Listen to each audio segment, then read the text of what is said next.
In 1971, Retold Manufacturing unveiled the Crock-Pot at Chicago's National Housewares Show. It was a 3.5-quart stoneware cooker with a simple promise. It could cook all day while the cook was away. That promise changed the daily rhythm of American life. Rival's Crock-Pot sales rose from $2 million in 1971 to $57 million in 1974 because your mother did not need another fancy appliance. She needed time. In this countdown, stay with number 7, where $2.04 worth of chuck became so tender that one early reviewer compared the result to a far finer cut. Near the end, number 3 will show how one cabbage could carry an entire neighborhood's old country memory. And number 1 will reveal why the most important thing inside that avocado green pot was never the roast. It was the promise waiting behind your front door at 5:30. First, though, we are going back to the alarm clock, the lunch boxes, and the small click of a switch marked low. If this sounds like your family's kitchen, subscribe to America Retold and come home with us. Number 12. Old-fashioned bean soup. Before Rival called it the Crock-Pot, the appliance's ancestor was sold as a bean cooker. That history made bean soup feel less like a compromise and more like the machine's first language. In your grandmother's southern kitchen or your mother's small house in Ohio, beans had already carried families through lean winters and long work weeks. The night before, your mother would cover 1 pound of navy beans with cold water and leave them to soak. At 6:15 the next morning, she drained them and tipped them into the crock. Then came 1 meaty ham hock, 1 chopped onion, 2 sliced carrots, 1 bay leaf, half a teaspoon of pepper, and 6 cups of fresh water. She set the cooker on low for 10 to 12 hours. Salt might wait until supper, after the ham had given up everything it had. By late afternoon, the broth had turned cloudy and gold. The beans pressed softly against the glass lid. The house smelled faintly smoky, then deeply savory, as if someone had guarded the stove all day. When the lid lifted, steam dampened your face, and the ham slipped from the bone with 1 touch of a fork. In 1974, dried beans averaged 69.1 cents a pound. Only a year earlier they had averaged 31.2 cents, so even this humble supper carried the sting of inflation. Still, 1 pound could fill 6 bowls. Bean soup was your mother's way of making a small piece of meat speak in a loud, generous voice.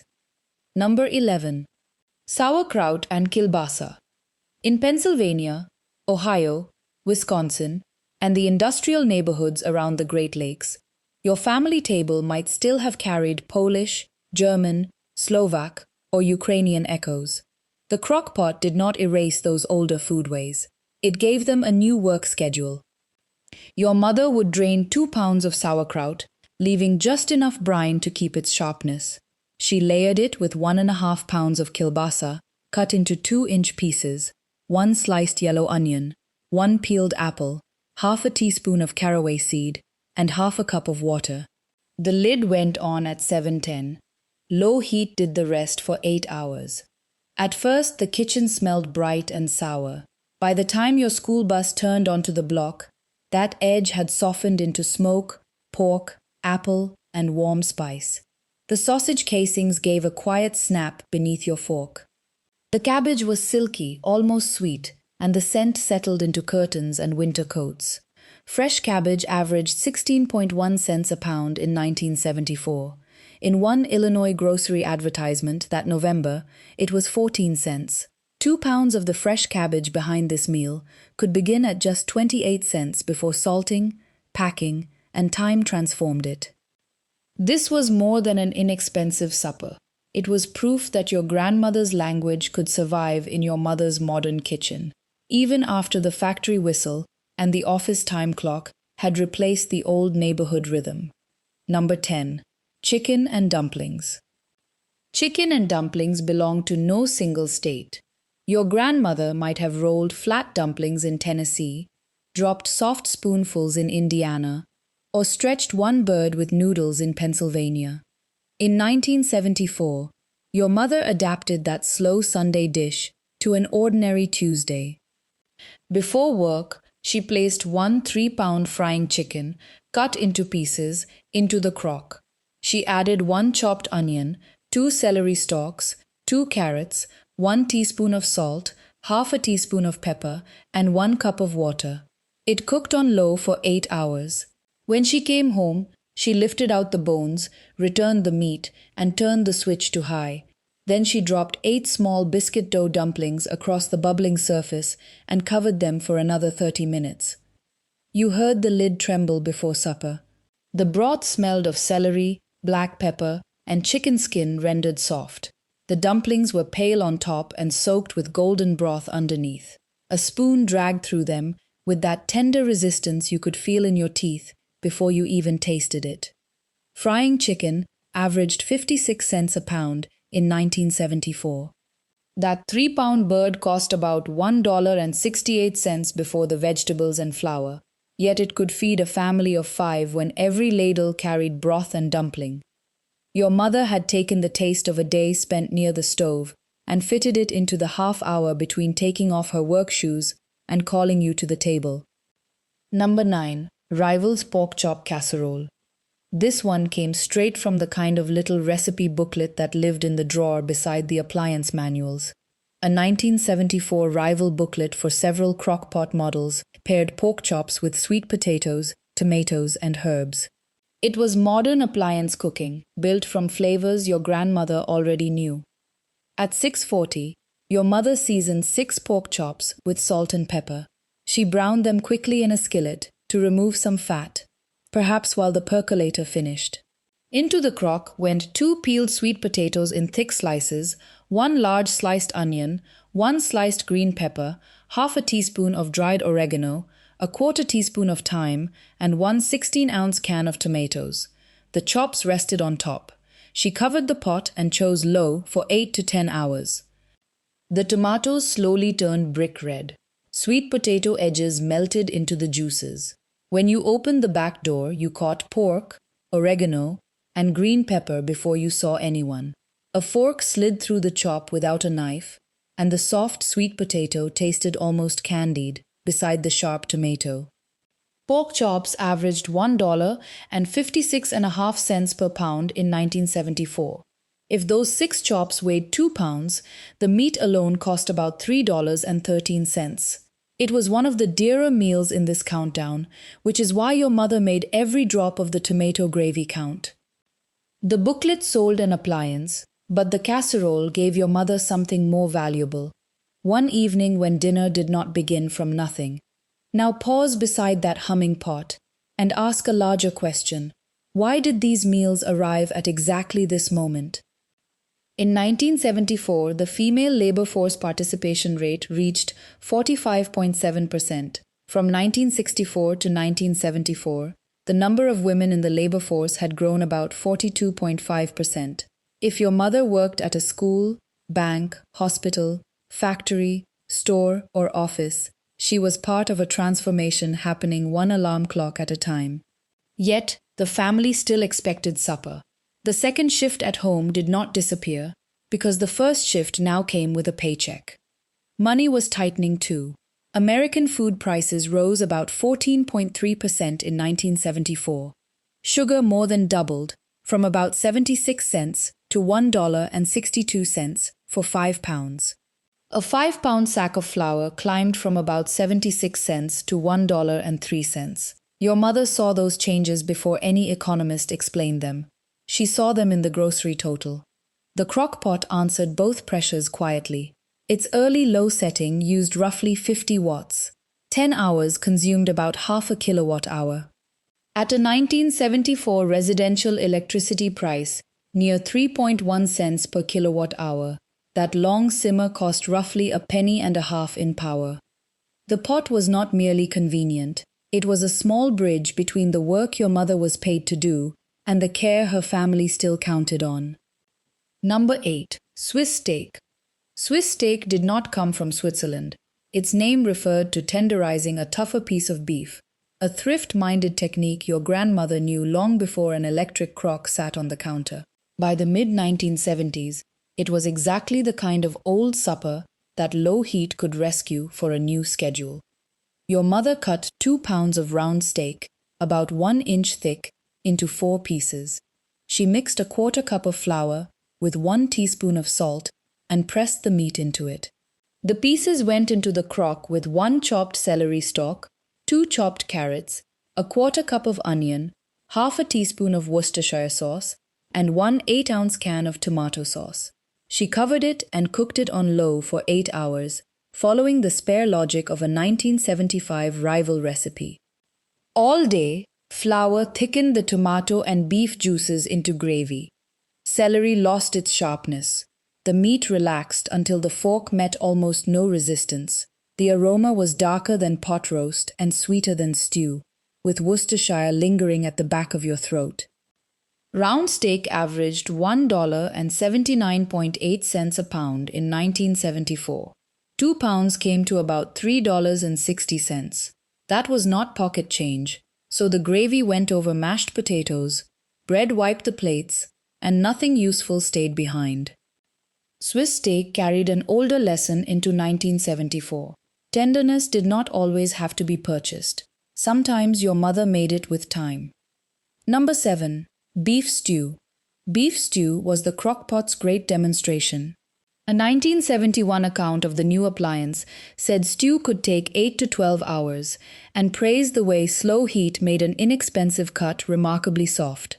For your mother, that was not laboratory proof. It was supper, waiting after a full shift. She placed 3 quartered onions, 1 chopped celery stalk, 3 carrots, and 3 potatoes in the crock. Then came 2 pounds of chuck, cut into 1-inch cubes, 1 cup of water or beef stock, 1 teaspoon of Worcestershire sauce, 1 bay leaf, 1 teaspoon of paprika, 1 teaspoon of salt, and half a teaspoon of pepper. She set it on low at 650. 10 hours later, the hard cubes had surrendered. The first sound was the glass lid clicking softly against the rim. Under it, the broth had turned the color of walnut wood. Carrots held their sweetness. Potatoes broke at the corners. The chuck was satiny and rich, the sort of meat that seemed to have cooked under watch even though the kitchen had been empty since sunrise. Chuck roast averaged $1.02 per pound in 1974. 2 pounds cost about $2.04. That is the number promised at the beginning. Low heat gave that modest purchase the tenderness usually associated with a far more expensive dinner. Beef stew made thrift feel like abundance, and it let your mother serve patience on a day when she had no time to stand still. Number 6. Weeknight chili. Chili could start an argument before the lid came off. Your Texas relatives might reject beans. Your Cincinnati branch might reach for spaghetti. In your mother's Midwestern kitchen, the recipe often followed the pantry: beef, tomatoes, beans, and enough chili powder to warm the room without frightening the youngest child. Before work, she browned 1.5 pounds of ground beef with 1 chopped onion. She drained the fat, then added the meat to the crock with 2 cans of drained kidney beans, 1 16-ounce can of tomatoes, 1 8-ounce can of tomato sauce, 1 chopped green pepper, 2 tablespoons of chili powder, 1 teaspoon of cumin, half a teaspoon of salt, and half a cup of water. Low for 8 hours made the separate pantry items taste as if they had always belonged together. The can opener rasped across 3 lids before 7 in the morning. By 4, tomato and chili powder had filled the hallway. The sauce darkened around the edges. Beans became creamy inside, and the first spoonful brought sweetness, smoke, and a small, slow burn. Crackers snapped over the bowl. A little grated cheese softened into orange threads. Ground beef averaged 97.2 cents a pound in 1974. 1.5 pounds cost about $1.46. Even after beans and tomatoes, a full crock offered 6 generous bowls and often tasted better at lunch the next day. Chili let your mother turn disagreement into ritual. Your family might debate beans or no beans, but you still leaned over the same steaming pot. Number 5. Chicken Cacciatore. Italian-American cooking had long made a feast from chicken, tomatoes, peppers, onion, and thyme. The Crock-Pot translated that braised Sunday flavor for your family's Wednesday, when nobody could spend the afternoon tending a heavy pot. Your mother placed 2 pounds of chicken breast pieces into the stoneware.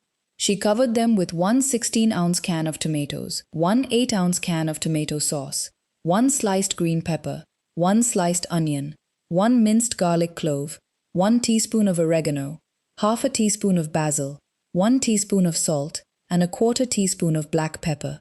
A small bay leaf went in last. She chose low for 8 hours. After work, she boiled 8 ounces of spaghetti for 10 minutes while the chicken rested. Tomato bubbles gathered slowly around the lid. Garlic and oregano reached the living room before the evening news. The pepper strips became soft and sweet. The chicken separated beneath the serving spoon, and the red sauce stained the white noodles in wide, glossy ribbons.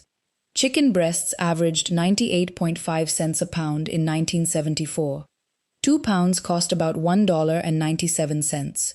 2 cans of tomatoes added roughly another 60 cents at the national average, so the heart of the meal came to about $2.57 before pepper, onion, and pasta. Your mother was not trying to imitate a restaurant. She was preserving the feeling of a long-cooked family sauce inside a day that no longer left room for long cooking. Pause again.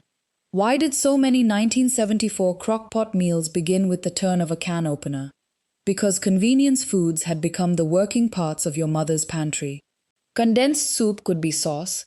Canned tomatoes could replace an hour of peeling and simmering. Dry onion soup mix could season meat in seconds.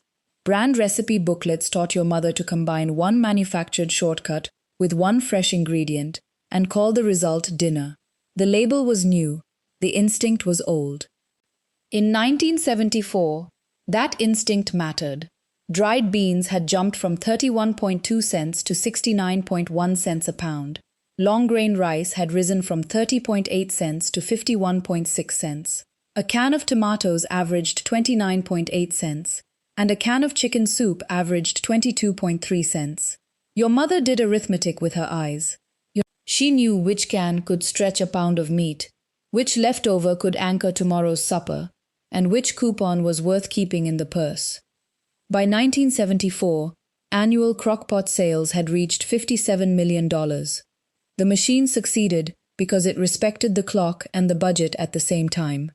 Its recipe booklet did not ask your mother to become a different person. It helped her carry an older standard of care into a faster, more expensive decade. Convenience was not the opposite of love. In your family's kitchen, it was often the tool love used when time ran short. Number 4. Ham and scalloped potatoes.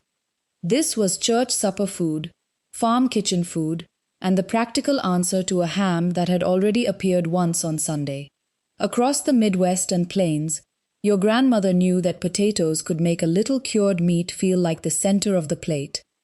Your mother buttered the crock, then layered 6 peeled potatoes sliced 1/8 of an inch thick, 2 cups of diced ham, and 1 thinly sliced onion. She whisked together 1 can of condensed cream of mushroom soup, 3/4 of a cup of evaporated milk, half a teaspoon of pepper, and a 1/4 teaspoon of salt. She poured it over the layers, covered the pot, and cooked everything on low for 8 hours. The sauce moved lazily between the potato slices. Ham gave the cream a smoky pink edge. By evening, the top potatoes were tender, and the ones against the crock had browned slightly. The smell was milk, onion, pepper, and Sunday dinner returning in a new form. The spoon made a soft scraping sound along the stoneware wall.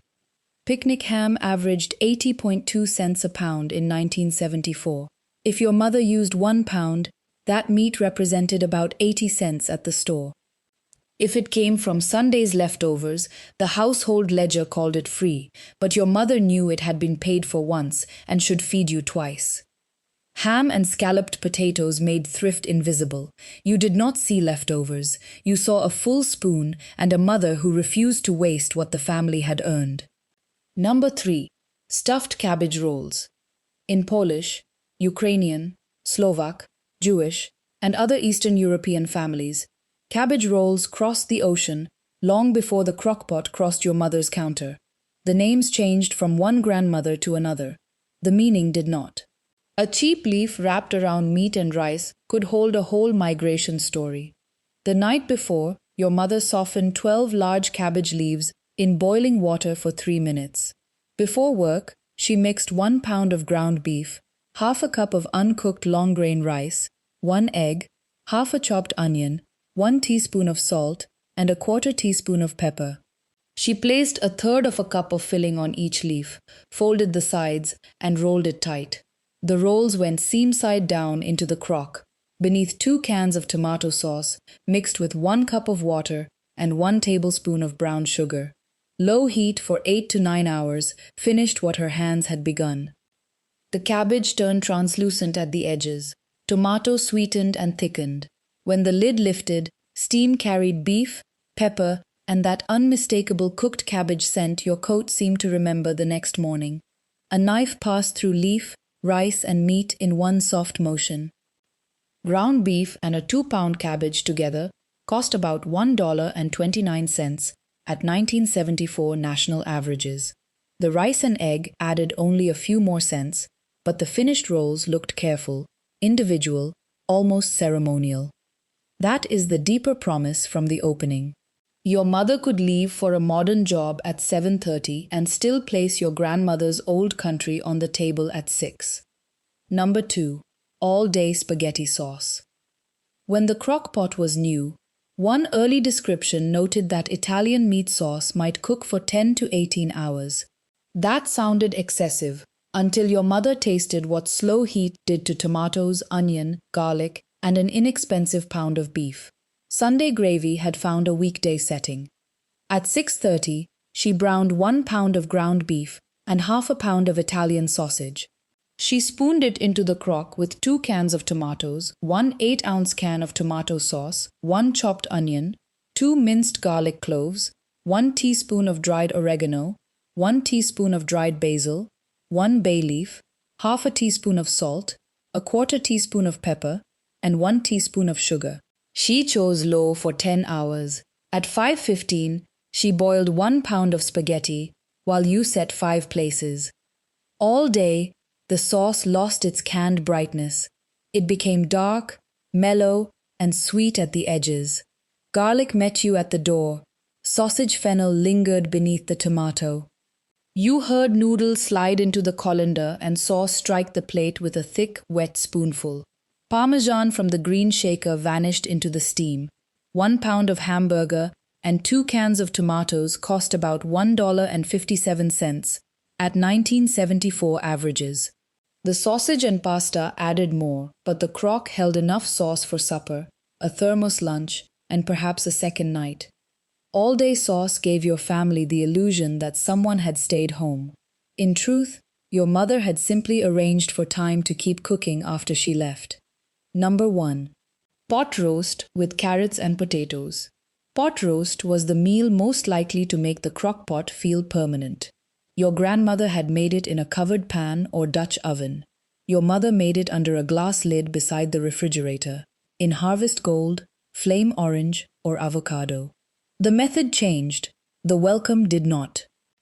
Before 7, she placed 1 sliced onion in the bottom. On top went a 3-pound chuck roast, rubbed with 1 teaspoon of salt and half a teaspoon of pepper. Around it, she tucked 4 quartered potatoes and 4 carrots cut into 2-inch pieces. She added half a cup of water, 1 teaspoon of Worcestershire sauce, and 1 bay leaf. Then came the 2 sounds that defined the morning, the glass lid settling into place, and the switch clicking to low for 10 hours. At 5:30, the front door opened into the smell of browned beef, sweet carrot, and onion. No burner was lit. No pan demanded attention. The potatoes had rounded at the edges. The broth shone with tiny circles of fat. The roast yielded in long, dark strands, and the serving fork could barely lift it without the meat falling back into the gravy. Chuck averaged $1.02 a pound in 1974, so the 3-pound roast cost about $3.06. Add roughly 33 cents for 2 pounds of potatoes, 12 cents for carrots, and 10 cents for onion, and the center of that family supper came to about $3.61. But number one was never only a recipe. The pot roast bought your mother the first 20 minutes after work. Time to change her shoes. Time to ask about your spelling test. Time to hear what happened on the school bus before supper scattered the story. The Crock-Pot did not erase exhaustion, fix every household, or make 1974 simple. It created a landing place. On the other side of a long day, your family could smell that someone had planned for your return. That was the larger meaning of the Crock-Pot in 1974. It turned unattended hours into a visible act of care, and it helped your family meet at the table while American life was pulling in a dozen directions. This week, choose one meal from this countdown, let it cook slowly, and write the name and year of the person who taught your family that flavor on a card you can keep. Then tell us in the comments, with one simple choice, was your house a pot roast house or a chili house, A or B?